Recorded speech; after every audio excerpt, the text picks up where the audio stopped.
It's one of our most hated to do items, along with going to our dentist. But tax time is here again. Each year, about 9 million Australians claim about $28 billion worth of work-related expenses. Many relate to working from home. The average claim last financial year was about $3,000. I'm here at the ATO and I'm going to be talking to Assistant Commissioner Rob Thompson about the do's and don'ts of claiming. Hi Rob. Hi Nassim. Good to see you again. Good to see you. So tell me, this year, what are you looking for most when people file their tax returns? So this year we're focused on three things: work-related expenses, working from home deductions, and omitted incomes. And sometimes when people do lodge, you still see some outrageous claims. Tell me about some of those. So we do see some funny claims. We had someone this year who tried to claim their engagement ring as a donation on their tax return. We had a company director claim their treadmill, juicer, coffee machine, I think their gaming console, and a bunch of other stuff as working from home expenses. Now, in both of those, they're private in nature and you can't claim them on your tax return. Last financial year, 4 million Australians claimed work from home expenses. Why is it such a big number and what are you looking for this tax time? There's some record keeping that you need to have. So whether you're using the fixed rate method, which allows you to claim 70 cents for every hour you work from home, or using the actual cost method, which is a little bit more complicated, just making sure you've got the right records. And in terms of work expenses, one of the biggest items you see every year is car expenses. What are you looking out for here? So motor vehicles this year, there's two methods that people can use. There's the logbook method or there's the fixed rate method, which allows you to claim 88 cents for every work kilometre you travel up to 5,000 kilometres.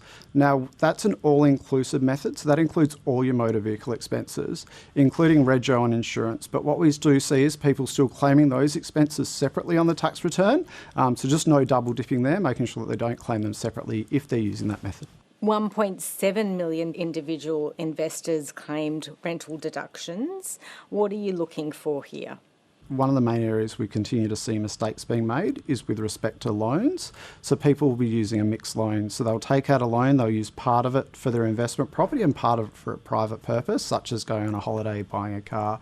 Just reminding people that they can only claim the interest related to the income they generate from the property, and they need to apportion the interest expense between the income bit for the property and any private expenditure there. And they need to do that for the life of the loan, just not once they've paid off the capital that might have related to the car they've purchased.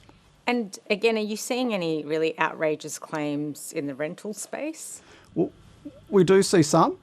For example, we did see someone claim a property manager expense when they didn't have a property manager. So obviously you have to incur the expense to be able to claim it. What about crypto? Hundreds of thousands of Australians buy or sell crypto every year. What's your message to the crypto community? You do need to include the gain or the loss on your tax return. Now, for most investors, that is a capital gain or a capital loss. But just a reminder to keep good records, both when you're purchasing the crypto and then when you sell it. You've long used pre-filling and data matching for checking people when they file their tax returns.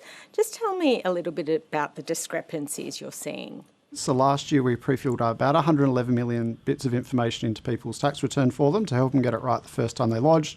So when someone's lodging, if something doesn't look right, like, a journalist is starting to claim a power drill or something like that, we'll ask them to look at their claims and just nudge them to check it while they're lodging their tax return. Any final messages, Rob?